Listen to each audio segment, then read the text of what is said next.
Muy buenas, mi nombre es Héctor Raúl y estoy grabando desde Leganés, en Madrid. Pues sí, llevo tiempo sin grabar nada, la verdad que me he tomado un descanso, pero retomo las sesiones con mucha ilusión porque hoy vamos a estar hablando de grafos. He decidido llamarle a esta charla Lecture 1 porque conferencia no me gusta mucho, tampoco es una conferencia, tampoco es una lecture, pero bueno, lo que quiero decir es que es la primera de una serie de vídeos que voy a grabar relacionados con grafos porque hay mucho que contar y eso sí era imposible condensarlo todo. Es como querer condensar toda la geometría en un vídeo, no se puede, ¿no? Entonces, aquí tengo más o menos el outline de las cosas que voy a contar en esta serie y voy a hacerlo un poco distinto. Voy a empezar primero por la motivación, que la motivación no es otra que un problema. Es un problema que yo encuentro... O sea, el problema en sí es un problema bonito. Es un problema de mi época, del año 2002, un libro del 2002. Y yo le perdí la pista a este problema porque no es un problema que a mí... Es el estilo de problema que a mí me costaba mucho hacer.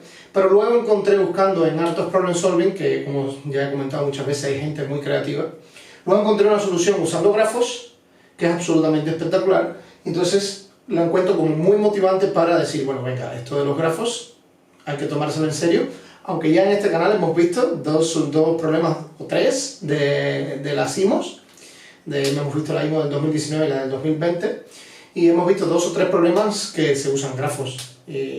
Bueno, más motivación que esa. Están muy de moda, se pueden usar en un montón de escenarios distintos, así que altamente recomendable los grafos. El problema dice lo siguiente, vamos a ponernos con ella. El problema dice, sea S un conjunto de 9 puntos del plano, tal que no hay 3 colineales. Hay 9 puntos en el plano, entonces hay que probar que si yo cojo cualquiera de ellos, la cantidad de triángulos formados por los otros 8 puntos, la cantidad de triángulos que lo tienen a S en el interior es par, siempre es par. Bueno, pues entonces vamos con la solución y vamos a hacer lo siguiente. Vamos a fijar un punto P cualquiera de esos 9 que hay en el plano, ¿no? Sea P en ese conjunto, ¿verdad? Entonces, ahora vamos a construir un grafo. El grafo que va a tener siempre, ahora lo vamos a ver con detalle cuando pasemos a la terminología y los resultados básicos, pero bueno, un grafo siempre es, intuitivamente, es un conjunto de puntos. Esos puntos pueden representar muchas cosas, rara vez representan realmente puntos, pero bueno, un grafo puede representar, o sea, tiene un conjunto de puntos que pueden representar muchas cosas y conexiones entre esos puntos, que son los llamados ejes o aristas. Se suele decir aristas, se me escapa algún eje, ya sabemos que eje y arista es lo mismo, ¿verdad? Entonces, lo primero que voy a hacer es decir, sea el grafo. Ahora, no es un grafo cualquiera, es un grafo que depende de P, o sea que no pierdo nada si yo digo que G sub P, el grafo sea G sub P, el grafo con vértices formados por los triángulos que contienen a P.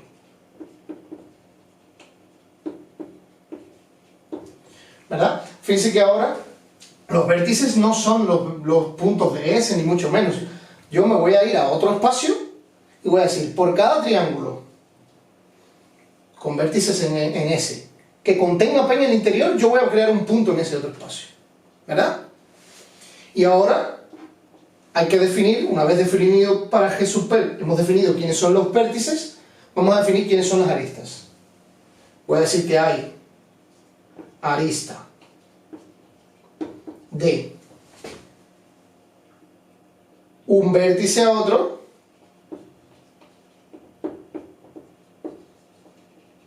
si los triángulos asociados comparten un lado, ¿verdad? Fíjense, esto parece magia. Ahora vamos a ver cómo esto es útil, porque a priori no parece nada útil. Fíjense, es algo así como que yo tengo aquí los 9 puntos y yo tengo P fijo, ¿verdad? Y otros 8 puntos. Bueno, no los he pintado todos. Entonces, por ejemplo, este triángulo de aquí, sea cual sea él, tiene un punto donde yo me estoy construyendo el grafo, que es en otro espacio, tiene un punto asociado a este triángulo. Este otro triángulo, a ver si he puesto P en un sitio un poco, supongamos que este es P. Este otro triángulo, por ejemplo, tiene otro punto, ¿verdad? Si supongamos que este es otro de los 8 puntos, por ejemplo, este otro triángulo tiene otro punto aquí, porque todos ellos son triángulos distintos que contienen a P en el interior. De hecho, entre este, que es el asociado a este de aquí, y este de acá, hay un eje, porque comparten un lado. Y este otro de aquí no está enlazado ni con este, porque no comparte el lado con esos tres. Bueno, está bastante claro cómo se ha construido el grafo nuevo, ¿verdad? Si hay un triángulo con un P adentro, hago un punto, y enlazo ese punto con todos los demás triángulos que compartan un lado con él. Vale, ya está. Tenemos bastante claro cómo hemos definido el grafo, ¿verdad?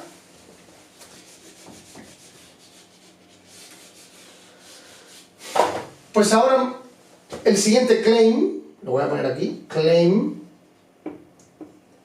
liquida completamente el problema.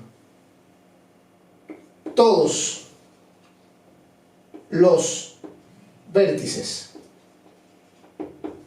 de G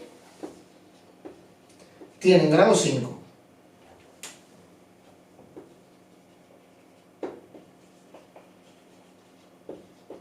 Bueno, esto es espectacular, espectacular. Vamos a ver la demostración. Y, por supuesto, para hacer un poco autocontenido este tema, ¿qué cosa es un grado, verdad? Grado es básicamente cuántos aristas inciden en el vértice, ¿verdad? Si hay 3 aristas que entran así, o 3 que salen, ninguno de estos grafos son dirigidos. Dirigido es cuando la arista tiene una dirección. En este caso es cuántos aristas entran en ese vértice, inciden en él. Pues eso se llama el grado, ¿verdad? Y el claim dice siempre, el grado es 5, ¿verdad? La demostración es muy sencilla, no la voy a escribir con detalle, acuérdense que siempre a todo esto que yo voy contando, hago un documento y lo voy subiendo en la página web. En la descripción de este vídeo tenéis la página web y mi correo para intercambiar ideas, sugerencias, etc. Pero la demostración es la siguiente. Por ejemplo, si un triángulo cualquiera que tiene P en el interior, sabemos que este triángulo tiene su punto en este espacio nuevo donde yo me he construido el grafo, ¿verdad? Entonces, fíjense que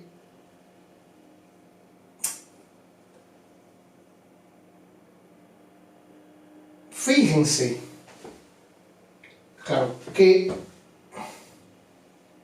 si hacemos estas rectas, ¿verdad? Fíjense que en esas rectas no hay puntos, porque en el conjunto no hay 3 colineales, ¿no? Pero ¿qué pasa? ¿Qué pasa con los puntos que están aquí? ¿Verdad? Cualquier punto que esté ahí, cualquier punto de los... O sea, son 9 puntos, ¿verdad? Pero no podemos perder esa perspectiva, de los cuales yo he fijado no solo P, sino he fijado otros 3, ¿verdad? Entonces, todos los otros puntos que estén aquí, o sea, son 9 menos estos 4, quedan 5 puntos fuera. Si alguno de esos 5 puntos está aquí, pues ese punto con este lado de aquí me va a formar un triángulo que contiene a P en el interior. Por tanto, para ese otro punto habría aquí un punto y entraría un eje, o sea, una arista desde ese punto a esta. Pero si ese punto en vez de estar ahí, o si el punto en vez de estar en esa zona que tengo señalada, si está en esta, por ejemplo, si el punto está aquí, entonces con este lado me forma un triángulo que tiene A P en el interior. Por tanto, habría entonces otro punto, vamos a llamarle rojo así, y entraría siempre una arista de este a este.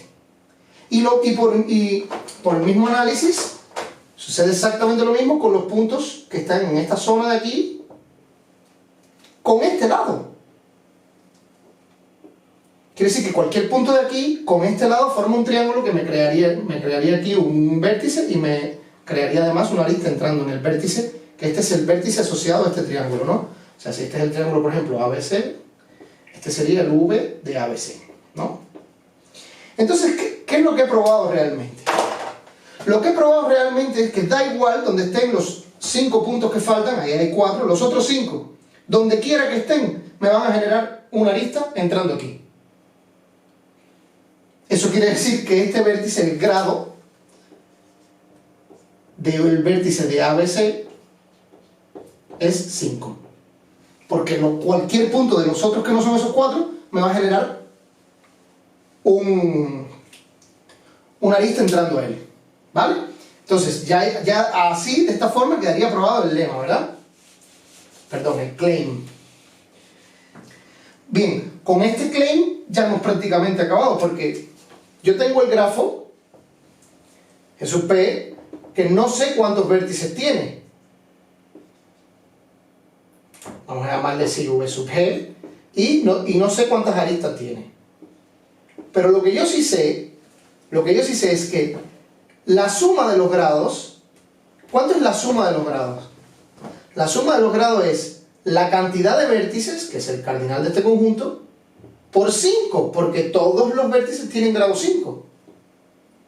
Y yo sé que cada vez que yo sumo los grados, estoy contando una lista 2 veces, una por el extremo y una por la otra. Eso lo vamos a ver bien adelante. Lo que quiere decir es que esto es básicamente 2 veces la cantidad de aristas, que no sé cuántas son. Y ya automáticamente esto que está aquí tiene que ser par, porque esto es un 5, y si esto tiene que ser par, la cantidad de vértices es par, y yo tengo un vértice por cada triángulo que tiene A P en su interior. Por tanto, el problema está resuelto, ¿verdad? Entonces, es espectacular este problema. Simplemente lo único que usa es un resultado de los básicos que vamos a ver ahora más adelante, pero que es bastante intuitivo, que es, si yo tengo una arista y yo empiezo a contar por cada arista, si yo empiezo a relacionar los grados con las aristas, cada arista me genera un grado en este vértice y un grado en otro. Por tanto, la suma de los grados es 2 veces la suma de la cantidad de aristas. Eso lo vamos a ver ahora con detalle. Y la otra parte mágica del problema es, yo tengo unos vértices en un plano, pero eso no me resuelve nada. El grafo mío va a estar en otro espacio y va a ser de otra naturaleza, donde los vértices son los triángulos que contienen A P en el interior. Me parecía un problema súper motivador, porque esta es la real fortaleza de los grafos. Hay mucha teoría, muchas cosas teóricas, pero yo creo que el gran poder de la teoría de grafos para resolver problemas de Olimpiada es encoger y adaptar de la manera adecuada el problema a un problema de grafos. Muchas veces no, muchas veces sea un grafo que pasa tal cosa y ya directamente está ahí, pero muchas veces pasa esto, que es un problema de combinatoria o de lo que sea. Vamos a ver problemas que no son de combinatoria, que salen usando teoría de grafos, brillante. Entonces, muchas veces son problemas de combinatoria que uno dice, bueno, pero si yo creo un grafo en el que pase tal y cuento y hago tal y aplico el teorema de no sé quién, ya lo tengo, ¡pum! Entonces, claro, esta es la gran fortaleza de los grafos. Vista ya la motivación, que es un problema precioso, con una solución mágica, está muy bien escrita en la memoria, vamos a hablar del outline de este semicurso de grafos para Olimpiada, ¿verdad? Ya hemos visto motivación, y lo otro que veremos ahora son la terminología y resultados básicos. Y 2 o 3 problemas muy chulos, que simplemente usan cosas básicas de grafo. Entonces, al ser tanto, yo he decidido que voy a hacer un vídeo para cada tema. Y ya está. Con esto creo que voy a conseguir que los vídeos no me queden muy largos. Pero bueno, no garantizo nada porque yo me enrollo mucho. Entonces, el tercer vídeo va a ser de grafos bipartitos. El tercero no, el segundo, porque hoy vamos a ver el 1 y el 2. Haré de grafos bipartitos, que son un tipo específico de grafos con unas propiedades muy interesantes. Luego hablaremos de Hamilton y de Euler, que no son pilotos de Fórmula 1, porque obviamente son dos señores que tienen unos resultados muy potentes y que aquí en el canal ya hemos visto. Ya hemos visto porque los problemas que yo mencionaba de la IMO usan cosas de ese estilo. Luego veremos árboles. Los árboles también lo hemos visto porque el problema 3 de la IMO del 2019 era, básicamente, había que controlar muy bien cómo funcionan los árboles. Los árboles son aquellos grafos que no tienen ciclos. Eso lo veremos ahora. Luego hablaremos de Turán. Turán es otro teorema, el teorema de Turán, pero bueno, eso también se le suele conocer como teoría extremal, ¿no? ¿Cuál es la mayor cantidad de vértices que puede tener un grafo que tiene a lo sumo no sé cuántas aristas? Cosas de ese estilo. O ¿cómo es posible que yo tenga tantas aristas y tan pocos vértices? Pues no se puede. Pues entonces teoría extremal está asociada al teorema de Turán, luego lo veremos. Matching o teorema del matrimonio también es otra característica que puede, o sea, otros subgrafos que contienen los grafos que tienen ciertas propiedades y muchas veces los problemas se pueden ajustar a que yo lo que tengo que encontrar es un matching. ¿Cuándo existe el matching? Bueno, pues hace falta un teorema muy famoso, que es el teorema de Hall. Eso lo veremos ahí. Esta es una de las, el 7, es una de las más complejas, pero a la vez hermosas de todas estas, de todas estas secciones en las que he dividido el curso, ¿verdad? Teoría de Ramsey, esto a lo mejor se escapa un pelín porque muy poco podemos hacer. Teoría de Ramsey tiene que ver con coloración, ¿no?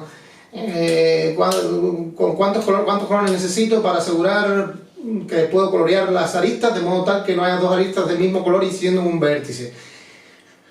Pues ahí sale el teorema de Ramsey, que es muy famoso. Ahí hay hasta problemas abiertos, con esto hay que tener mucho cuidado. Pero bueno, hay algún que otro problema de Olimpiada muy chulo que se puede resolver haciendo teoría de Ramsey. Esto va a ser una de las secciones más desafiantes para mí también. Y por último, planaridad, que también tiene, o sea, ¿qué pasa con estas, sobre todo estas tres últimas? Que se complejizan muy rápido. O sea, son subsecciones, ¿no?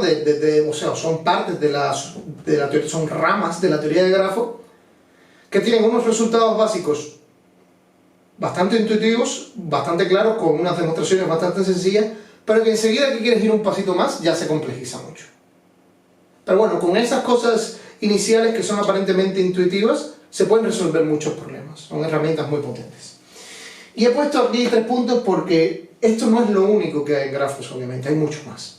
Hay combinaciones de estas cosas, hay generalizaciones, hay un montón más.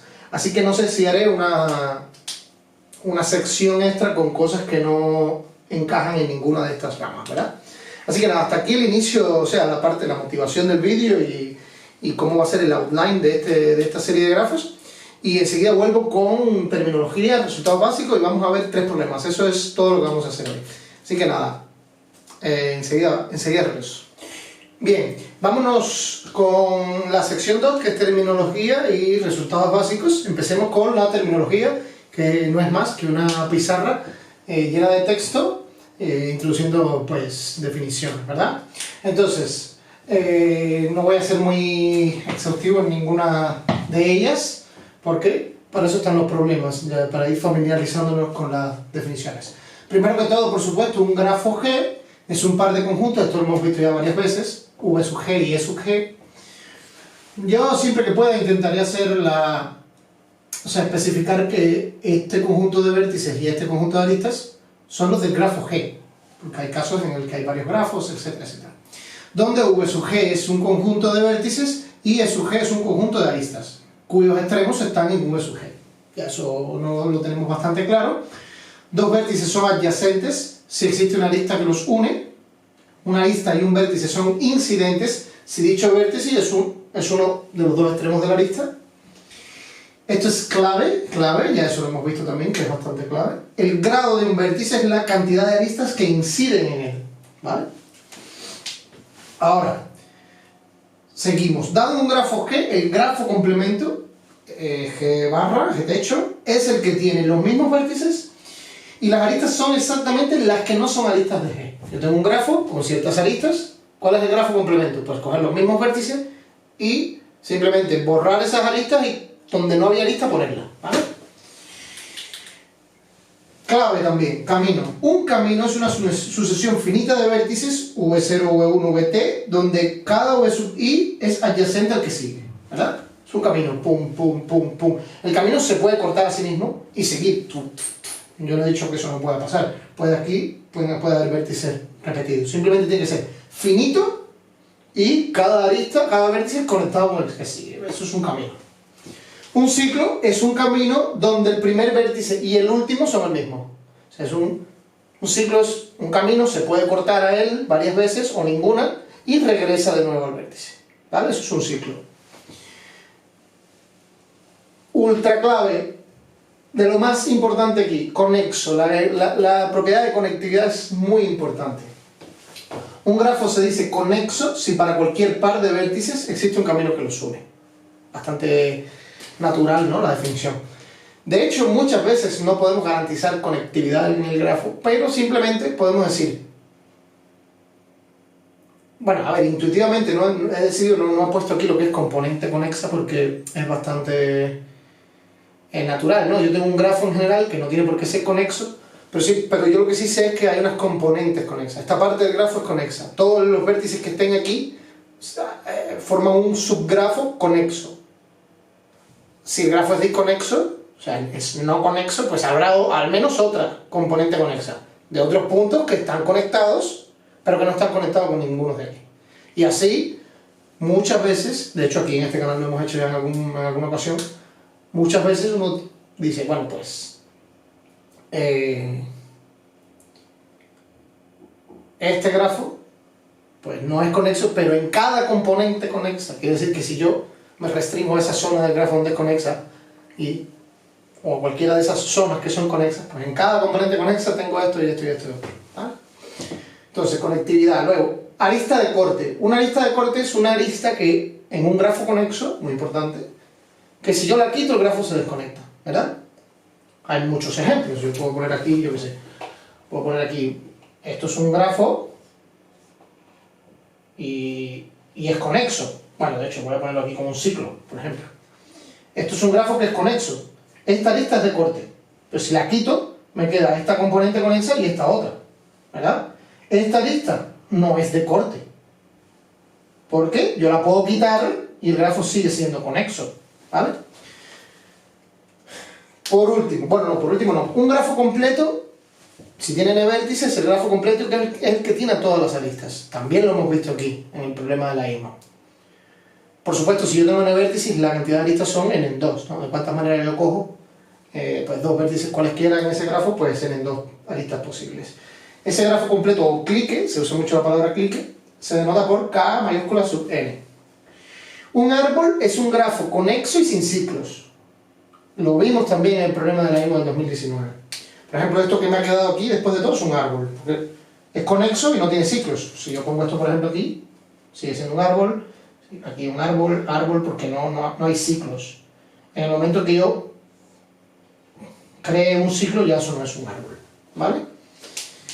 Y una hoja, se suele usar el término de hoja solamente en árboles, pero en general una hoja es un vértice cuyo grado es 1. Es un vértice que está conectadito con el resto o parte del grafo, pero solo por un eje, ¿verdad? Vértices de grado 1 se llaman hojas. Y básicamente esta es la terminología. Hay más cosas, obviamente, hay muchas más cosas, pero algunas las he dejado para... algunas no nos harán falta y otras las he dejado para cuando ya entren en la sección. Por ejemplo, camino euleriano. No, es decir, no incluirlo aquí, simplemente cuando le dé el tema de Euler y de Hamilton, pues introduciré en ese momento esos conceptos, ¿verdad? Entonces, nada, yo paro aquí y nos vamos con los resultados básicos, que es un poco más entretenido que simplemente estar leyendo aquí. Enseguida volvemos. Bien, vamos ya con los... Esto sería como la sección 2.2, son los resultados básicos. Y vamos a con una primera tanda de resultados básicos. Yo voy a hacer las demostraciones, pero no voy a perder mucho tiempo en ellas, porque además es interesante que aprendan a escribirlas, ¿verdad? En cualquier caso, bien escritas con rigor, están en la memoria. Yo aquí no voy a perder mucho tiempo, se me haría muy largo el vídeo, ¿verdad? Y hay 3 problemas preciosos que quiero ver hoy y eso sí no va a fallar. Entonces, lo primero es, ya lo hemos usado en el problema de motivación del Libero del 2002, que es que si yo tengo un grafo con n vértices y m aristas, y sean de sub 1 hasta de sub n los grados, si hay n vértices, hay n grados, pues tengo la suma de los grados 2 veces la cantidad de aristas. Ahora, la demostración de esto me dio mucho placer, porque hay varias demostraciones de esto, esto es bastante intuitivo, hasta contando se puede hacer, pero hay una que básicamente usando conteo doble, que es una cosa que ya vimos en el canal, muy chulo. Entonces, si yo pongo por aquí los vértices, por ejemplo el vértice 1, el vértice 2, así, son n vértices, ¿verdad? Y pongo por aquí las aristas, la arista 1, así hasta la arista m, son m aristas, ¿verdad? Esta sería mi matriz de incidencia, que recordarán del tema de conteo doble, ¿verdad? Fíjense que cada arista tiene, yo voy a poner un 1 o un 0 si el vértice incide en la arista. Si el vértice incide en la arista pongo un 1 y si no, pongo un 0. Por tanto, cada arista me genera 2 unos aquí por columna, ¿no? Porque tiene 2 vértices, un inicio y un final, ¿verdad? O 2 extremos. Y el vértice, cada vértice sale en su... si el vértice tiene grado 7, pues sale 7 unos. Pero son 7 aristas que lo tienen a él como vértice, ¿verdad? Entonces, la suma por aquí es 2 por cada columna y la suma por aquí es el grado de cada vértice. Como la suma por fila y por columna es la misma, 2 veces m es igual a la suma de los de sub i, ¿verdad? Muy facilita la demostración y muy chulo usando la matriz de incidencia, ¿verdad? Se me olvidó decirlo, pero un grafo y una matriz de incidencia son exactamente lo mismo. Esto ya lo he comentado con anterioridad en el canal. Es exactamente lo mismo. Yo puedo poner por aquí los vértices, o sea, no quedaría con esta estructura, pero la matriz de incidencia sería vértice, vértice, vértice hasta el vértice n, y lo mismo por aquí, y yo pongo un 1 o un 0 si están conectados. Los grafos finitos, sobre todo, bueno, hay matrices infinitas también, pero bueno, los grafos finitos son completamente isomorfos a una matriz. Y si yo te doy una matriz, hay un solo grafo que tiene esas características y viceversa. Cada grafo tiene exactamente una matriz de incidencia. Entonces, pero bueno, de momento no vamos a trabajar con matrices de incidencia porque eso está más relacionado con un conteo doble, que eso ya lo hemos visto, ¿verdad? Entonces, segundo lema. En cualquier grafo hay al menos 2 vértices con el mismo grado. Bueno, esto parece asustar, pero es muy sencillo también la demostración. No la voy a escribir con rigor, pero si yo tengo n vértices, los posibles grados, ¿cuáles son? 0, obviamente, que es un vértice aislado que le llaman, que no tenga 1, puede tener grado 1, solo una arista incidiendo, así, 2 hasta n-1, ¿verdad? O sea, el grado máximo que puede tener un vértice en un grafo de n vértices es n-1, que esté conectado con todos los demás. Aquí exactamente hay n-1 valores, perdón, n valores, de 0 a n-1 hay n valores y hay n vértices. La única manera, por el palomar, o por el principio de Dirichlet, o por como quiera que le llaméis, pichoneras, incluso he escuchado, la única manera de que no haya 2 repetidos es que haya uno de cada uno, ¿verdad? Pero no puede haber un vértice de grado 0 y un vértice de grado n-1, porque no puede haber un vértice aislado y uno conectado con todo el mundo, ¿verdad? Por tanto, como estos dos no se pueden dar a la vez, pues tengo n vértices para n-1 valores, por tanto hay alguno que repite por el teorema palomar, ¿verdad? Entonces, esta es la tontería de la demostración del lema 2. Este es más bonito, vamos a ver, este sí a lo mejor lo escribimos mejor. Si G es disconexo, entonces G complemento, no sé si se ve aquí, esta es la barrita de... Entonces G complemento es conexo, ¿verdad? Entonces, vamos a hacer la demostración de esto un pelín más rigurosa, eso sí podemos intentarlo. Vamos a coger U y V, fíjense, recordemos que G va a ser igual a V, no voy a especificar aquí, y unas aristas que están en E sub G, ¿verdad? Y G gorro, que lo hemos definido justo antes, tiene los mismos vértices, o sea, este conjunto es el mismo, Pero las aristas pues simplemente son como el complemento. Si aquí está una arista, pues, o sea, todas las que no estén aquí son las que están aquí. Y viceversa. Entonces, vamos a hacer lo siguiente. Vamos a probar, vamos a asumir que G es disconexo y vamos a probar que G es conexo. ¿Cómo vamos a hacer eso? Vamos a coger, sean U y V en V. Hay que probar que hay un camino de U a V aquí, formado por aristas de E sub G gorro, ¿verdad? Entonces, aquí hay dos casos. Primero, ¿qué pasa si E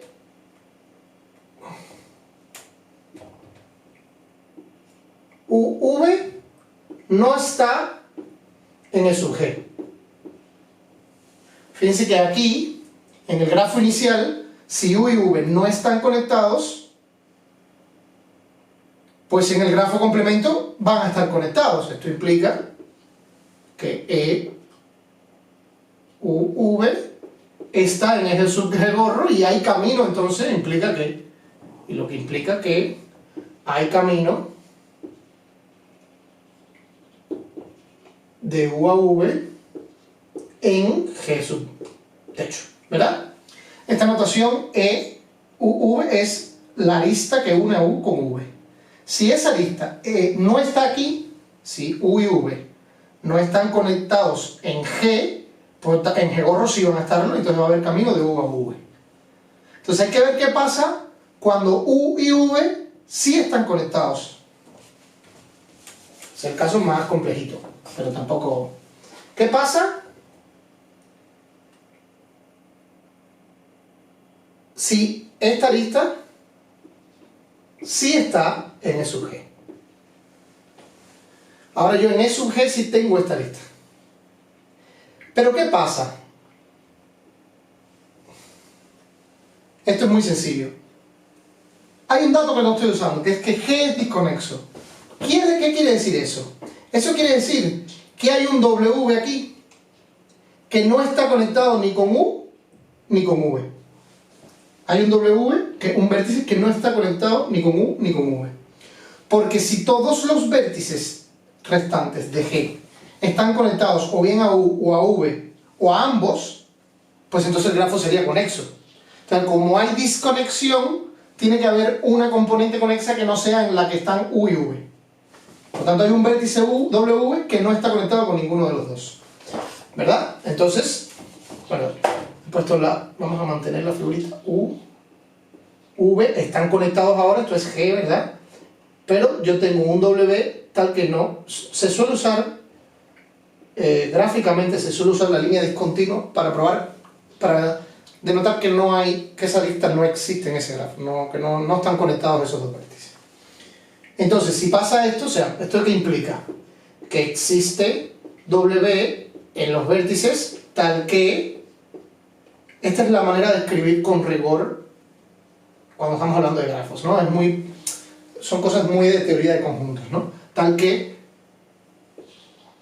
E sub U, W y, bueno, esta y esta otra, V, W, no están en E sub G, ¿verdad? Eso es lo que os acabo de explicar. Yo puedo encontrar un W tal que ni esta ni esta están, porque G es disconexo. ¿Qué implica eso entonces? Que E, U, V y E, V, W, perdón, esto es W, sí están en el complemento. Eso quiere decir que en G complemento, aquí va a estar U, como es el complemento, esta lista no está, aquí va a estar V, pero estas dos sí. Eso implica que esta y esta sí están, que implica que hay camino de U a V en G gorro. Y ya hemos acabado, ¿verdad? Porque en cualquiera de los dos casos, si están desconectados, hay camino, y si no lo están, también hay, ¿verdad? Entonces, G disconexo, el complemento es conexo. Y el último lema es que en un grafo conexo una arista no es de corte sí, solo sí pertenece a algún ciclo. Este también tiene una manera chula así de escribirla.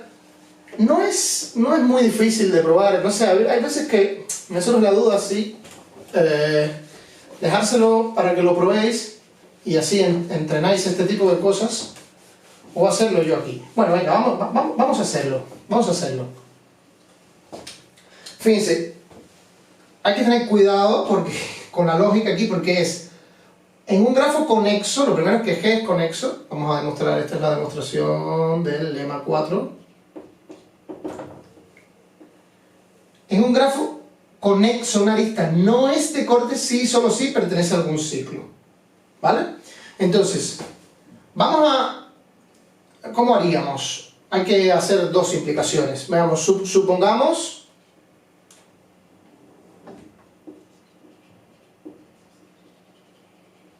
que E sub UV no es de corte.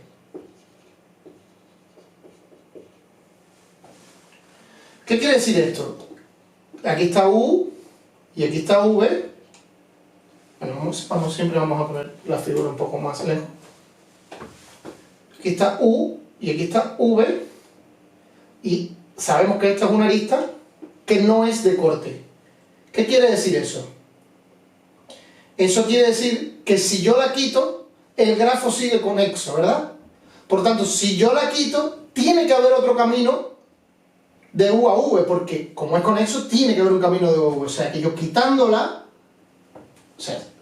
que sería convirtiéndola así, en discontinuo, todavía tengo otro camino de U a V. ¿Y eso qué implica? No es de corte. Esto implica que, bueno, escribir esto es un rollo, ¿no? Pero bueno, intuitivamente ya lo hemos visto. Si la quitamos, hay camino de U a V, eso se escribe con palabras. Por tanto, tiene que haber otro camino de U a V que no la use.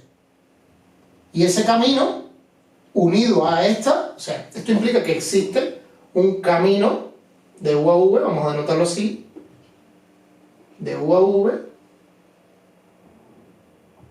tal que esa arista no está en el camino.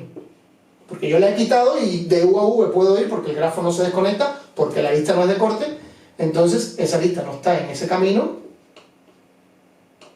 lo que implica que ese camino más esa arista,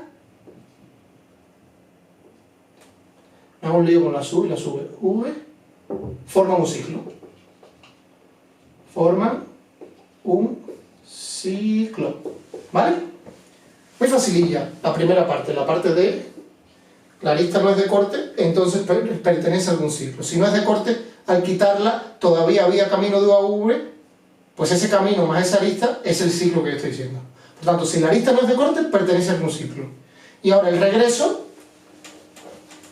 esto ha sido la ida, este es el regreso. La arista ahora pertenece a algún ciclo, hay que probar que no es de corte.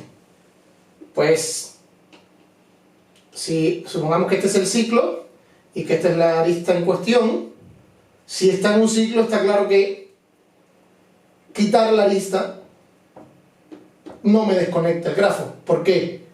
Porque de U a V puedo seguir cualquier otro camino que no usara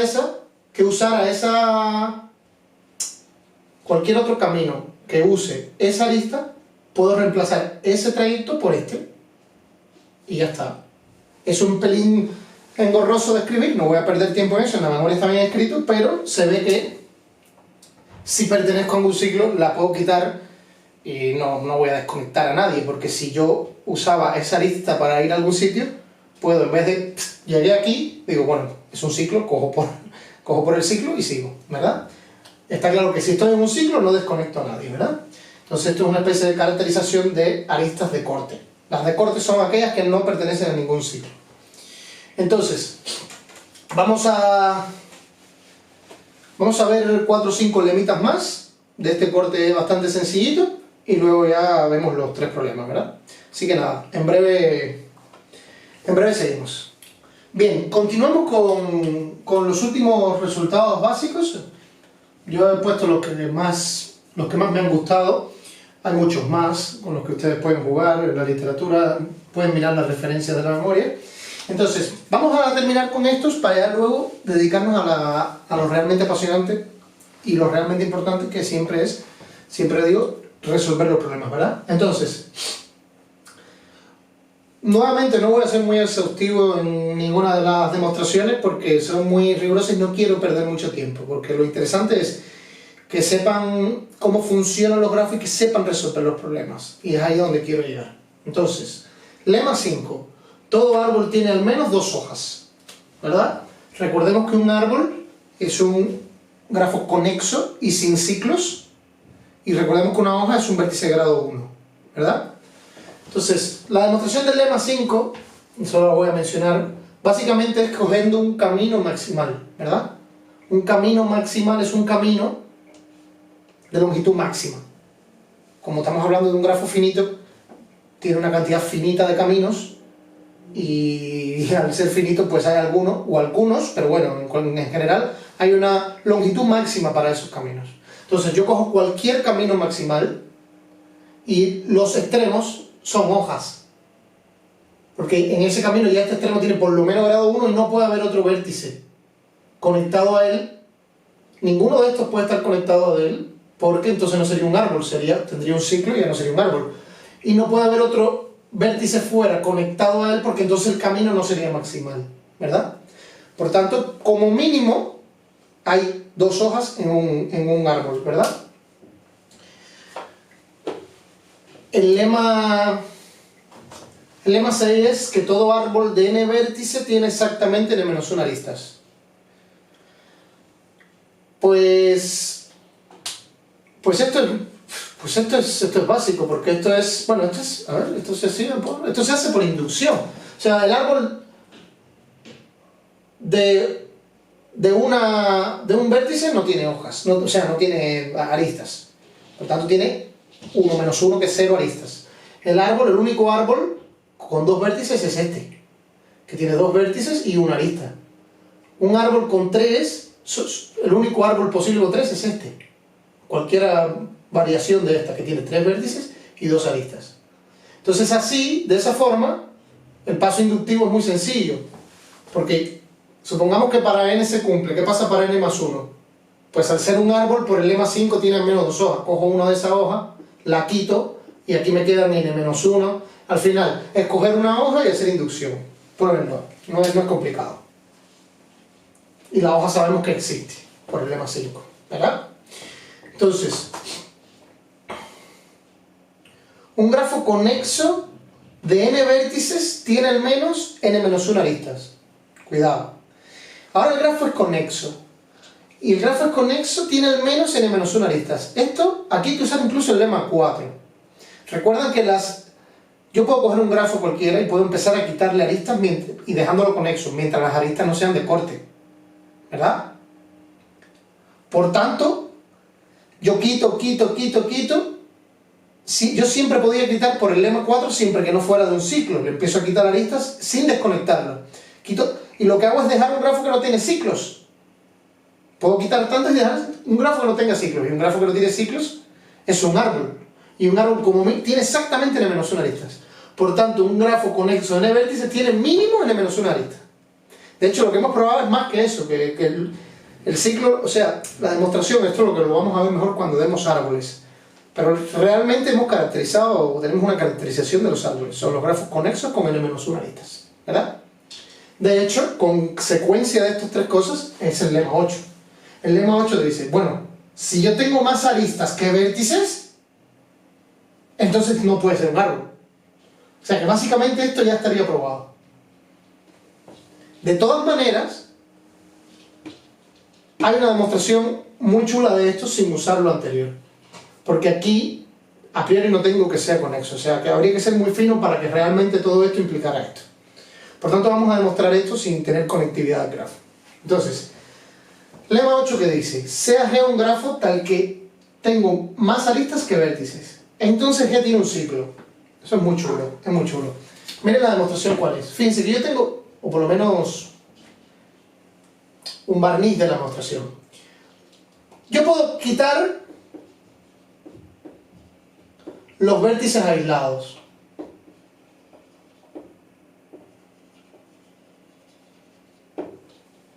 ¿Verdad?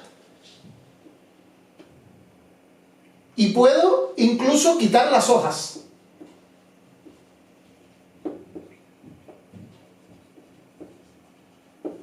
Fíjense que yo tengo un grafo, yo no sé si es conexo o no, pero si este vértice no está conectado con nadie, yo lo quito y simplemente, recuérdense que el grafo en el que yo estoy trabajando tiene a V sub G la cantidad de vértices y E sub G la cantidad de aristas, ¿verdad? Y yo tengo que E sub G, perdón, la cantidad de aristas es más grande que la cantidad de vértices. ¿Verdad? Si yo quito un vértice aislado, yo reduje esto y esto no lo toqué. Por tanto, esto se sigue cumpliendo. Lo mismo si quito una hoja. Imagínate que este vértice es una hoja. Está conectado. O sea, esto está así. Pero este vértice de aquí tiene grado 1. Está conectado con este. Si yo quito este vértice y esta arista, bajé esto en 1 y bajé esto en 1. Por tanto, esto se sigue cumpliendo. Por tanto, estas dos operaciones mantienen esto que está aquí. Y ahora ya la pregunta es, ¿yo puedo llegar a un grafo, o sea, quitando, porque yo estoy quitando vértices con estas dos cosas, quito, vértices y bueno, en este caso, una arista también. ¿Puedo llegar a un vértice? No, porque si yo tengo solo un vértice, la arista es 0, y esto sería 1 y esto sería 0 y no se cumpliría esto. Y estas dos operaciones ya sabemos que me mantienen esto invariante. Por tanto, nunca voy a llegar a 1. Por tanto, siempre voy a llegar a un árbol que tiene mínimo 2 vértices y puede tener hasta múltiples aristas de un vértice a otro. Eso no me interesa. Lo que sé es que llego a un... O sea, luego de realizar estas operaciones siempre que pueda, voy a llegar a un grafo en el que todos los vértices tienen grado 2 o más. Porque si es una hoja la podría quitar, y si es un vértice aislado de grado 0 también lo puedo quitar. Por tanto, he llegado al final a un grafo, o sea, el grafo final, vamos a poner aquí grafo F de grafo final, es un grafo en el que todos los vértices tienen grado mayor o igual que 2. Mayor o igual que 2, y así. ¿Y qué pasa con estos grafos donde todos los vértices tienen grado mayor o igual que 2? Porque contienen un ciclo. ¿Por qué? Yo empiezo en uno, salgo hacia otro porque tengo grado 2. Como ya usé un grado para entrar, siempre puedo salir. ¿Verdad? Y así sucesivamente siempre puedo salir. ¿Y qué va a pasar? Como estoy en un conjunto finito de vértices y finito de aristas, en algún momento, ese camino que yo estoy formando, voy a chocar contra él. Y eso implica que tiene un ciclo. Bueno, espero que se haya entendido esto. De todas maneras, lo bueno de que quede esto en vídeo es que les voy a echar para atrás y para adelante, es lo más chulo. Y en cualquier caso, en la memoria está bien contada la demostración de este lema 8. A partir de ahora ya lo tenemos bastante claro, aunque lo vamos a ver cuando demos árboles. Un grafo conexo de n-1 vértices es un árbol. Ya está. Y el grafo conexo con menos cantidad de aristas son los árboles que tienen exactamente n-1. ¿Vale? Entonces, tomar un poco de agua, me estoy quedando un poco seco. Está llegando el verano ya en Madrid, ¿se está notando? Entonces, vamos con el último lema que también está muy bonito.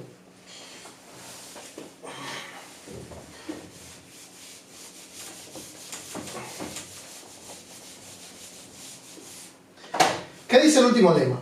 Dice que todo grafo G, para todo grafo G se puede particionar sus vértices de modo tal que una partición es, bueno, en este caso se entiende que en dos conjuntos, de modo tal que todos los vértices tienen al menos la mitad de sus vecinos son los vértices que son adyacentes al vértice, ¿verdad?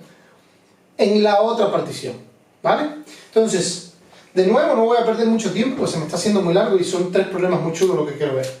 Pero básicamente, yo quiero coger V sub G y separarlo en A y B, ¿no? Y que esto sea una especie de partición, o sea, partición quiere decir que A unión B son los vértices y que la intersección es vacía, ¿verdad? Entonces, lo que hay que hacer es lo siguiente. Cojo los vértices A y B. Las particiones, las posibles particiones son finitas, ¿verdad? O sea, al ser V sub G un conjunto finito, yo tengo una cantidad finita, muchas, pero una cantidad finita de maneras de particionar V sub G, ¿verdad? Por tanto, de todas esas particiones, yo siempre puedo coger A y B que maximizan esto que está aquí. La cantidad de vértices que van de aquí, perdón, la cantidad de aristas que van de una a otra. O sea, para cada partición, esas aristas de cruce, que le podemos llamar aristas de cruce, o sea, para cada partición tiene su número de aristas de cruce, ¿no? Al ser un número finito de particiones, hay alguna o algunas en las que esa cantidad de aristas de cruce es máxima. Pues eso me sirve. ¿Por qué esto me sirve? ¿Por qué esto me sirve? Coge cualquier U aquí y vamos a probar que este tiene más vecinos aquí que aquí. ¿Cómo hacemos eso? Vamos a suponer lo contrario, vamos a suponer que este señor tiene más vecinos aquí, o sea, que el grado de A de U, o sea, la cantidad de vecinos es mayor que la cantidad de vecinos que tienen B el grado U. ¿Esto qué implica? Que si yo pongo a U en B, o sea, si yo considero ahora la partición que es A menos U, ¿verdad? Y B más U, bueno, B unido U, ¿verdad? O sea, es pasar U para este lado. Entonces, ¿cuántas aristas de cruce va a haber? Pues yo, las aristas de cruces, si aquí habían K, ¿cuántas hay aquí? Aquí va a haber K. Le voy a quitar de sub B, porque de sub B eran los vecinos que tenía U aquí. K menos D sub B de U. Y les voy a sumar, porque como pasé a U para el lado de acá, ahora estos que estaban aquí son aristas que se me van a formar. Y les tengo que sumar esto. ¿Verdad? Entonces esto, ya aquí, esto es más grande que esto. Pues por esta condición, ¿verdad? Esta condición me implica que esto que está aquí es más chico estricto, por tanto esto es más grande que esto, lo que implica que esto no es maximal. Por tanto, contradicción. ¿Vale? Entonces, quise poner este lema 9 porque este tipo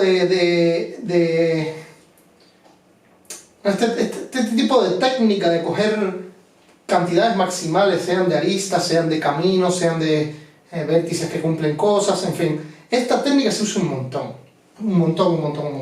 Aquí fíjense que fue al momento. Vamos a coger de todas las particiones las que más aristas de cruce tengan.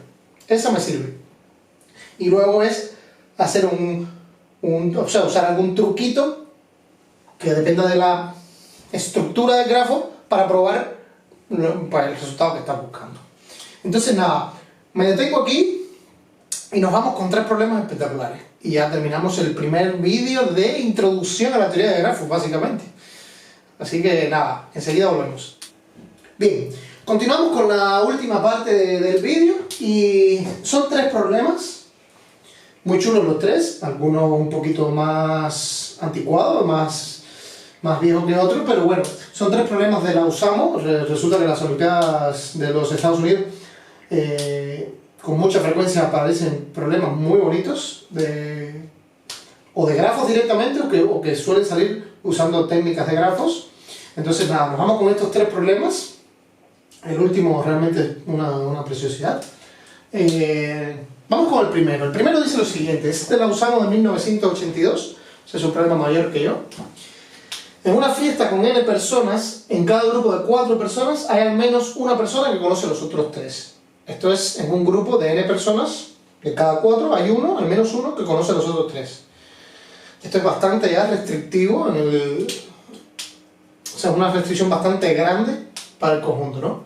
Y pone, ¿cuál es el menor número de personas que forzosamente conoce a todas las demás, ¿no? O sea, aquí ese es el típico problema de primero hay que encontrar cuál es el menor y probar también, y hay que probar que hay una configuración en la que ese menor se alcanza, ¿verdad? Entonces, este tipo de problemas se ajusta perfectamente a grafos porque persona conociendo a otra, pues claro, un vértice para cada persona y va a haber una arista si se conocen, ¿verdad? Entonces, ya sabiendo eso, vamos a la solución del problema 2.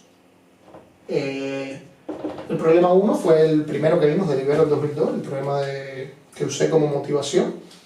Entonces, tenemos n personas. Lo primero es jugar un poco. Ya sabemos el grafo, que yo no voy a escribir cómo es el grafo porque es el grafo asociado. Ya se sabe que los vértices son las personas y hay aristas si las personas se conocen. Y si no se conocen, pues no hay aristas. Entonces, lo primero es jugar un poco. Y jugando un poco nos damos cuenta de lo siguiente. ¿Qué pasa si hay una persona U y otras dos y U, o sea, y otras dos U y V, tal que U no conoce ni a U ni a V? ¿Verdad? Fíjense que, recuerden que si marco con discontinuo, quiere decir que no se conocen, ¿verdad? Entonces, si U no conoce ni a U ni a V, aquí está el resto. ¿Cuántas personas hay aquí? Aquí hay n-3, ¿no? Porque tenemos n personas.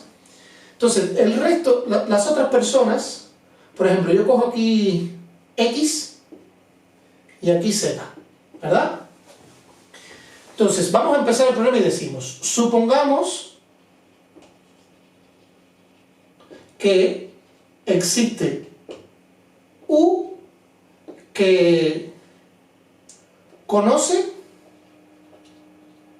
menos de n-3 personas. O sea, U como mucho conoce a esta n-3, ¿vale? Hay dos que no conoce. Vamos a suponer que hay una persona que no conoce a dos. Entonces, fíjense, ¿qué pasa si considero esta cuaterna? U, V, W y X. O sea, esta y esta. Fíjense que si considero esa cuaterna, como U y V no se conocen, y U y W no se conocen, pues forzosamente X es el que los conoce a los otros tres. Por tanto, esto implica que E de XU, E de XV y E de XW pertenece, bueno, en el grafo vamos a llamarle a E sub G, ¿verdad? O sea, forzosamente estas cuatro son aristas. Y eso pasa con todos los elementos, con todos los n-3 elementos de aquí, ¿verdad? Entonces, ¿qué pasa si cojo X y Z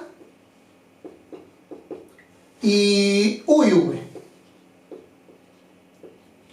Está claro que si cojo esta cuaterna, X, Z, U y V, como estos dos no se conocen, de estos cuatro, o bien X, o bien Z, o bien los dos, conocen a los otros tres. Por tanto, siempre tengo este enlace aquí. ¿Y ya esto qué implica? Esto implica que esto que está aquí es Kn-3. Porque yo he cogido dos cualesquiera y he probado que existe, que se conocen, ¿verdad? Por tanto, si existe un U que no conoce a dos personas, pues necesariamente las otras n-3 se conocen todas entre ellas y todas conocen a todo el mundo. Esto es una configuración, esta configuración, en este caso, n sería, o sea, la respuesta sería, el menor número de personas sería n-3, y esto que está aquí es una configuración viable, ¿verdad? Esto con rigor de escribir G menos UW es igual a Kn-3. Bueno, todo esto está escrito con rigor en la memoria, pero no voy a perder tiempo, se entiende perfectamente. Entonces, he analizado yo todos los casos, ya yo sé que n-3 es un candidato a solución. Pero claro, yo no he analizado todos los casos, porque puede que no exista ninguna persona que no conozca a dos. Entonces, en ese caso, ¿qué yo tengo que decir? Bueno, supongamos, hay que coger el complemento de eso, supongamos que todo el mundo, que todos conocen a n-2 personas. Conocen como mínimo, vamos a poner,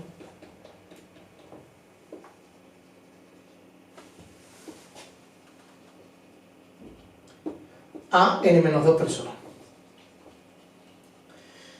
Entonces en este caso es similar. Fíjense que quiere decir que no hay ninguna persona que no conozca a 2. Tú como mucho no conoces a 1. Vamos a suponer que hay una persona que conoce a 1. O sea, perdón, que no conoce a 1. U no conoce a V. ¿Cuántos quedan fuera de U y V? N-2, ¿verdad? Y aquí es similar. Yo cojo X e Y. ¿Y qué pasa si analizo X, Y, U y V? Pues esto me garantiza que en esta cuaterna, pues X y Y se tienen que conocer sí o sí, ¿verdad? Pero además, uno de ellos dos tiene que conocer al otro, y este también, porque... Bueno, vamos a hacerlo bien, porque todavía no he probado que ambos tienen que conocer a U y a V. Si cojo estos dos, X, Y, U y V, está claro que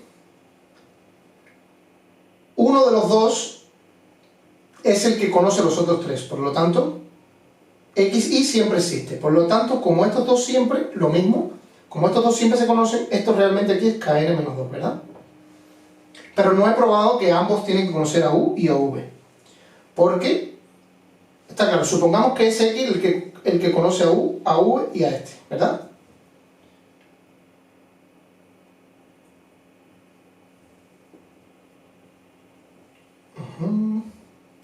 ¿Por qué X y Y siempre se conocen? Claro, falta ver que estos dos...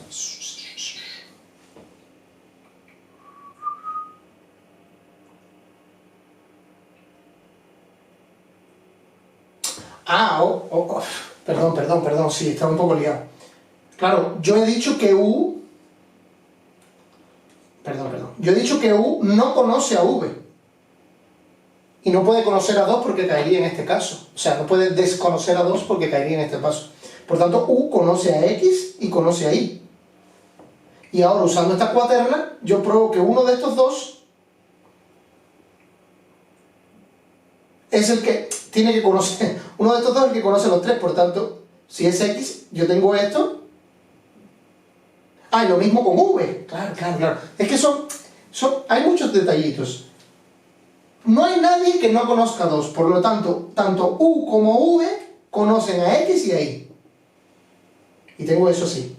Porque si alguno de ellos, de U o de V, no conoce a X y a Y, estoy en este caso. Por tanto, yo tengo eso así. Pero ahora, está claro, ya se concluye con... Esta cuaterna me concluye con que ellos dos también se conocen. Por tanto, yo tengo KN-2, que son todos estos que se conocen 2 a 2, y además todos ellos conocen tanto a U como a V. Por tanto, yo en este caso tengo N-2 personas que conocen a todo el mundo. Y esto es más chico que esto, ¿verdad? Entonces, el último caso sería que todo el mundo conoce a todo el mundo. Y en ese caso, tengo KN-1 y el mínimo es N-1, que es más grande también. Por tanto, la respuesta final es esta que está aquí, ¿verdad? Voy a hacer una pequeña recapitulación. De cada 4 personas, 3, o sea, siempre hay uno que conoce a las otras 3. Entonces yo digo, ¿qué pasa si hay uno que no conoce a 2? Y cuando analizo esto, la única configuración viable es que los otros n-3 sean, formen un KN-3, el clique de n-3, ¿no? Y además todos ellos conocen a esto, por tanto el mínimo sería n-3. Y luego, simplemente completo diciendo, bueno, en el caso que uno, o sea, esto es cuando uno no conoce a 2, en el caso de que todo el mundo conoce como mínimo a n-2, el mínimo es menor. Y en el caso en el que todo el mundo conoce como mínimo a n-1, el mínimo es mayor. Por tanto, la solución es n-3. Un pequeño paréntesis aquí es que creo que n es mayor, tiene que ser mayor o igual que 5 o algo así. En cualquier caso, era lo usamos del 82. Yo lo he hecho para n en general, pero creo que n era 1982 o algo así, no recuerdo. El caso es que simplemente este problema yo lo que quería ilustrar era que simplemente lo único que usábamos era cositas muy básicas, ¿no? De lógica y una ayuda muy grande visual de interpretar el problema como si fuera un grafo, ¿verdad? Entonces, nada, aquí si se dan cuenta no hemos usado ninguna propiedad de los grafos, simplemente cómo ayudan los grafos visualmente a entender el problema de combinatorio, ¿verdad? Vamos con la solución del problema 3 de la Osamo de 1989. Yo tengo 20 miembros de un partido de un club de tenis y ellos programan 14 partidas entre dos jugadores. Cada miembro juega por lo menos una vez, esto es importante. Hay que probar que hay 6 partidas en las que participaron 12 jugadores. O sea que yo puedo coger 12 jugadores y uno jugó con otro, así, 6 partidas distintas. Este problema igual tiene una interpretación de grafos que está cantadísima, ¿verdad? Entonces, los miembros van a ser vértices y las partidas van a ser aristas, ¿vale? Ya está. Yo tengo un grafo que tiene 20 vértices y 14 aristas. Entonces, vamos a hacer lo siguiente. Vamos a hacer la solución de P3, ¿verdad? Sean C1 así hasta C2 hasta C sub K las componentes conexas. Componentes.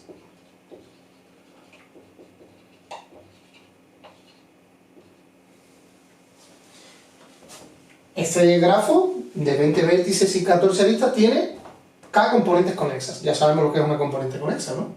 Entonces, sean E1 hasta E sub K la cantidad de aristas y sean V1 hasta V sub K la cantidad de vértices. ¿Qué quiere decir esto? Que la componente conexa C1 tiene V1 vértices y E1 aristas, ¿vale? ¿Nosotros qué sabemos? La cantidad total de vértices, la cantidad total de aristas, ¿quién es? Pues son 14, porque son la cantidad de partidas. Y esto es la suma de las aristas, ¿no? En cada componente. Sumatoria de los EI. E igual 1 hasta acá. Pero ahora nosotros sabemos que la cantidad de aristas siempre es mayor o igual que la cantidad de vértices menos 1. Eso lo sabemos de los lemas. El grafo de n vértices que menos aristas tiene n-1 aristas. Porque es conexo, las componentes conexas son conexas. Por tanto, esto es mayor o igual que la suma de los vértices menos 1. De igual 1 hasta acá. Estoy sumando esto. ¿Pero esto cuánto es? Esto es la suma de los vértices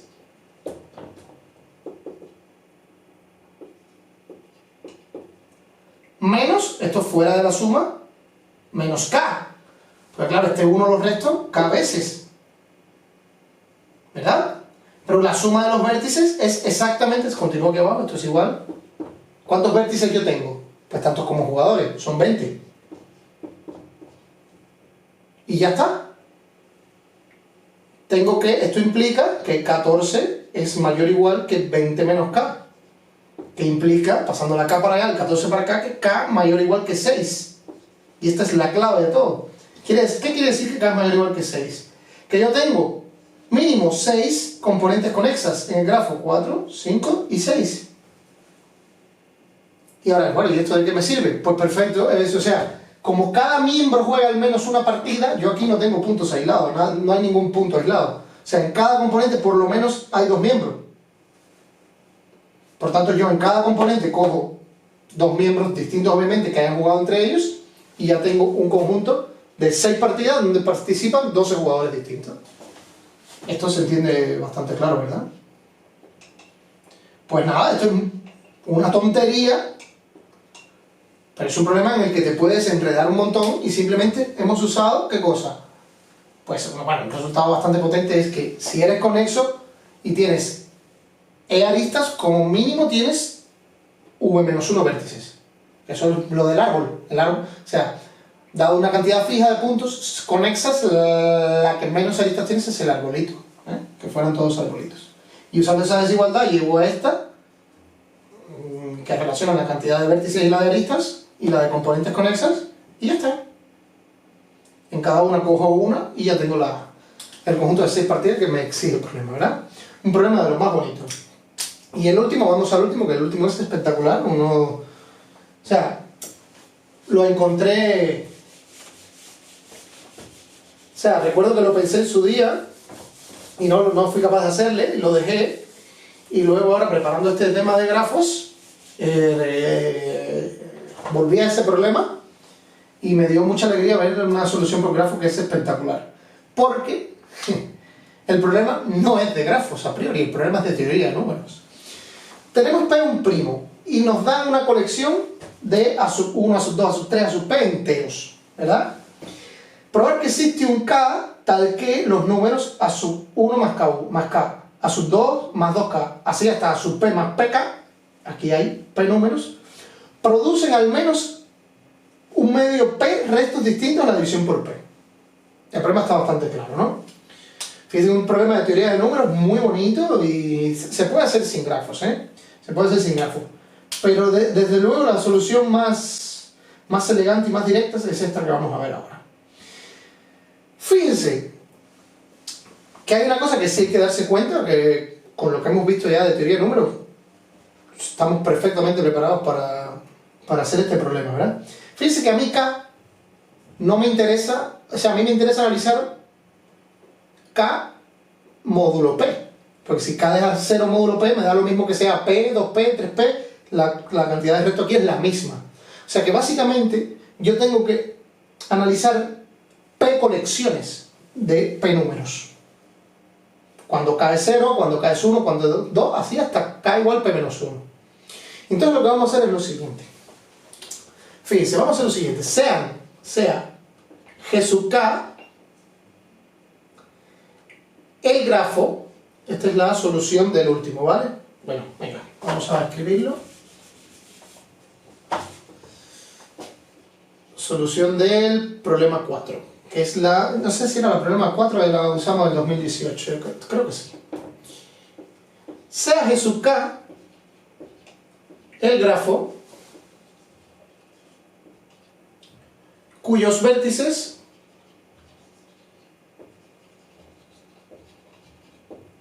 son A1 más K, A2 más K, más 2K, así hasta A sub P más PK. O sea, yo por K está fijo, por cada uno de estos números creo un grafo que tiene esos vértices. Y ahora digo,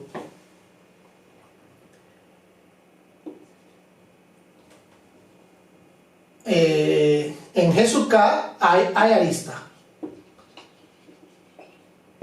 de A sub I más I por K, A o Asia,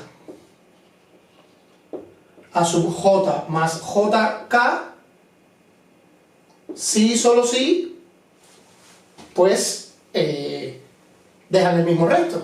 Si solo si, A sub I más I por K es igual o congruente con A sub J más JK módulo P, ¿verdad? Entonces, vamos a ver porque esto es brillante. Fíjense que K está fijo. Voy a poner aquí arriba que K es mayor o igual que 0 y menor o igual que P menos 1, ¿verdad? Yo tengo P grafos distintos. Y en cada uno de ellos pongo estos números. Y yo digo, yo voy a enlazar un número con otro si tienen el mismo resto. ¿Qué es lo que yo necesito? Yo necesito que haya al menos uno de esos grafos que tenga más de un medio P componentes conexas.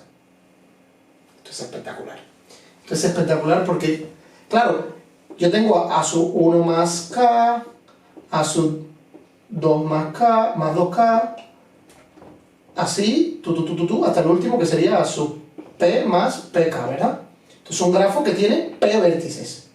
Y yo digo, bueno, si estos dos dejan el mismo resto, lo pongo aquí. Si este deja el mismo resto que este, lo pongo acá. Y al final yo lo que voy a tener es muchos cliques que sumados me dan todo el grafo.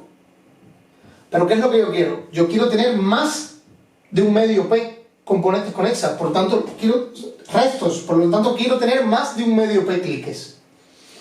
Así que básicamente lo único que yo quiero es, con esta definición de esos G sub K grafos, probar que al menos uno tiene más de un medio P componentes conexas. Esto es espectacular.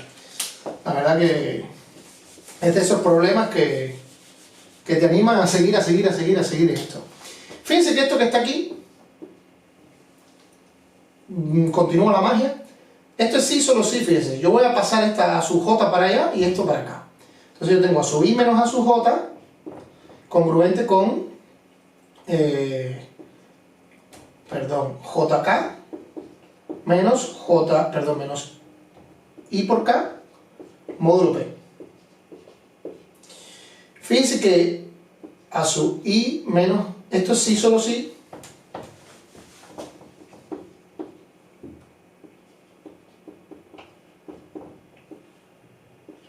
J menos I congruente con K módulo P. Y aquí voy a hacer un paréntesis porque esto parece magia. Me podéis decir, ¿has pasado J menos I dividiendo? ¿Qué sentido tiene una división en una congruencia? ¿Cómo es posible? Esto no tiene por qué ser entero. Es que esto no es una división, esto es, yo estoy multiplicando por el inverso de J menos I. Aquí y aquí. Si multiplico por el inverso de J menos I aquí, tengo K, y si multiplico aquí, tengo este número. ¿Verdad? ¿Por qué puedo multiplicar por el inverso de J menos I? ¿Por qué siempre hay un inverso? Porque claro, J menos I, al ser J e I entre 0 y P menos 1, J menos U menos I es un número entre 1 y P menos 1. No puede ser 0 porque I y J son distintos.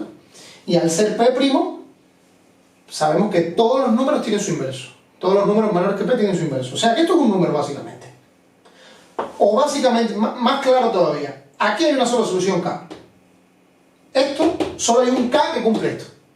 O sea, módulo P. Obviamente todos los K, módulo P lo pueden cumplir, pero módulo P solo hay un K que cumple esto. Porque J menos I tiene su inverso.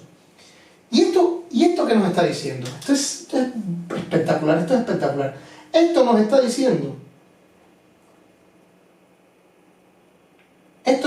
que J e I, fíjense que, recuerden que en cada grafo K yo tengo A1 más K, A2 más 2K. Y esto nos está diciendo que J e I están conectados solamente en uno de esos grafos. Esto es brillante. O sea, J e I me refiero que, bueno, este sería 1 y esto sería 2, a su I estaría aquí, vamos a borrar esto, a su I más IK, y aquí estaría a su J más J por K. Esta arista solo existe en un solo K. ¿Por qué? Porque este número que está aquí es único. P está fijo, luego el inverso de J menos I es fijo, luego este número es fijo.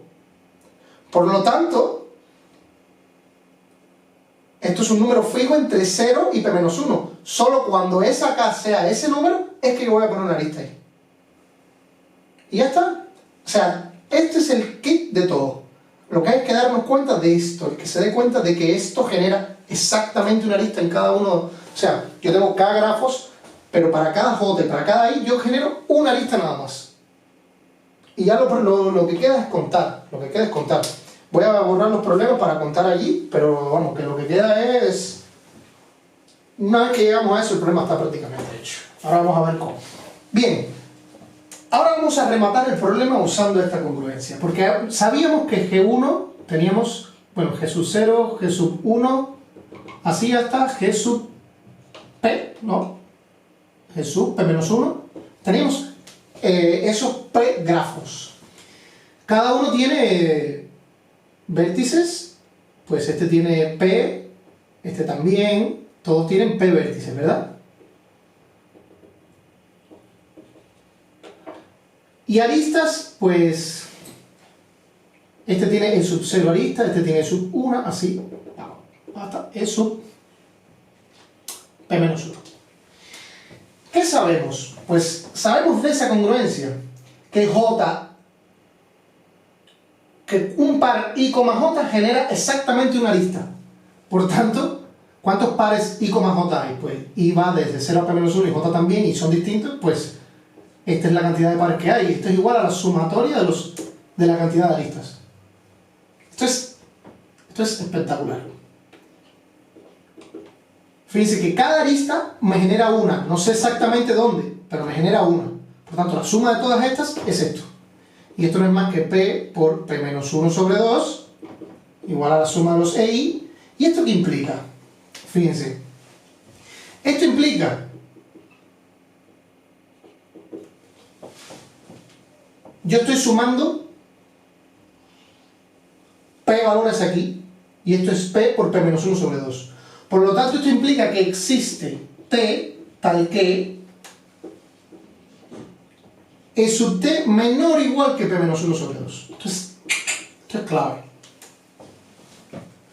Porque claro, si todos son más grandes que P-1 sobre 2, la suma es más grande que esto. Y no puede ser. Esto es una especie de principio del Palomar, ¿verdad? O sea, no pueden ser todos más grandes que la media. O ni todos más chicos que la media. Pero en este caso lo que necesitamos es este. Entonces, vamos a ver qué pasa en G sub T. G sub T tiene, vamos a suponer que tiene C1, C2 hasta C sub R componentes conexas. Estos son componentes conexas. ¿Verdad? Cada una tiene V1 vértices, V2 vértices, hasta VR vértices. Es similar a lo que vimos hace nada en el problema anterior. Y cada uno de estos, bueno, no son estas E, vamos a llamarle arista A tampoco porque lo tenemos, pues arista es lados. Tiene esta cantidad de, cada componente tiene esta cantidad de aristas. ¿Verdad? Y ahora lo que ya sabemos hacer. Lo que ya sabemos hacer. P-1 sobre 2 es mayor o igual que la cantidad total de aristas de ese grafo G sub T, que es la suma esta. Las aristas, la cantidad de aristas. L sub I con I igual 1, bueno, aquí he puesto desde 1 hasta R, ¿verdad? Pero nosotros sabemos que como son componentes conexas, esto es más grande que la suma de los vértices menos 1. Y de nuevo, igual 1 hasta R. Pero esto es exactamente igual a la suma de los vértices, desde igual 1 hasta R, menos R. Porque este 1 lo estoy restando en todas. Pero la suma de los vértices siempre es la misma, es P. Da igual quién sea G sub T aquí, la suma de los vértices es P, por tanto esto es P menos R. Y entonces, ¿qué hemos llegado? Hemos llegado a que R es mayor o igual, pasando esa R para acá, y es que P menos P menos 1 sobre 2. Y esto no es más que 2P menos P, 2P menos P, P más 1 sobre 2. Ya está.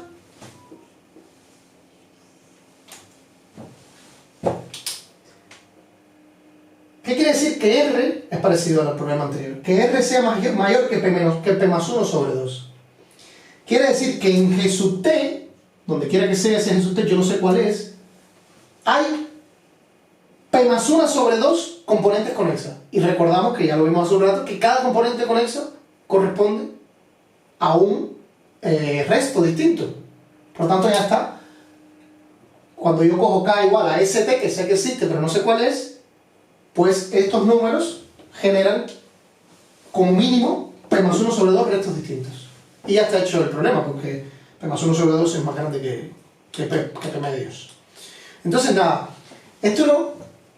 Fíjense que ya hemos terminado el tema de hoy, y lo único que hemos visto son propiedades muy básicas de los grafos y que pueden resolver problemas muy complejos. ¿Verdad? Este precisamente es un problema absolutamente genial. Hay que saber un poco de teoría de números, pero ya nosotros estamos preparados para llegar hasta aquí, estamos preparados. Porque nosotros sabemos cuándo podemos dividir en una de vídeo de aritmética modular, sabemos que podemos dividir siempre que ese número por el que intentamos dividir tenga un inverso. Es lo mismo que multiplicar por el inverso. Por ejemplo, esto es de teoría de números, pero quiero que quede claro este paso de aquí, que es el paso clave de que esto es un número. Por ejemplo, si yo tengo pi igual a 7, todos los números tienen un inverso. El 1 se tiene a sí mismo, 1 por 1 es 1. El 2, el inverso es el 4, 2 por 4 es 8, que ya es congruente con 1 módulo 7. Por tanto, si yo tengo 2 congruente con 16 módulo 7, ¿no? Yo puedo multiplicar por el inverso y voy a tener 1 en ambos sitios, 2 por 4, 8, que es lo que estamos haciendo aquí, es multiplicando por un inverso para que del lado de allá me quede un 1 y aquí me quede nada más que a subir por el inverso. ¿Vale? No sé no sé si lo he enredado más, pero bueno, el caso es que siempre que el número por el que yo quiero al que yo quiero hallar un inverso es primo relativo con el módulo, no hay problema. En caso de primo, como todo el mundo más chico que él es primo relativo con él, todos tienen inverso. 3 por 5, eso ya me da 1, módulo 7, ¿verdad? 1, 2, 3, 4, 5, me quedaría 6, que el inverso es el mismo, 6 por 6, 36. Entonces, eso era para ilustrar esto aquí. Entonces, claro, es un problema, o sea, la solución es bastante creativa, ¿no? Bastante mágica. Pero cuando, una vez que la ves, ya por lo menos le encuentras naturalidad. Joder, yo digo, necesito, ¿cuántos K posible tengo? Pues P. Vamos a crear un grafo para cada uno, y si alguno tiene más de una componente conexa basada en estos enlaces, o sea, si alguno tiene más de P medios componentes conexas, ya acabé. Y eso es lo que hacemos en la solución, y simplemente es, inteligentemente, primero encontramos uno de esos grafos con pocas aristas, y recuerden, pocas aristas implican muchas componentes, que básicamente es lo que uno necesita. Hace esto y ya está. Entonces, lo vamos a dejar aquí. A partir de ahora ya yo iré poco a poco preparando los otros temas. El próximo es de grafos bipartitos, que hay problemas preciosos. Así que nada, espero que hayan disfrutado de este primer tema. Los problemas son difíciles, a lo mejor no se entienden de la primera vez, a lo mejor yo no los he explicado de la mejor manera, pero eso está bien también, no entender las cosas, porque así podemos volver a ellas una y otra vez hasta que entendamos realmente las técnicas y las cosas que hay detrás de cada problema. Así que nada, me repito, espero que hayan disfrutado de este tema tanto como yo, y hasta otra.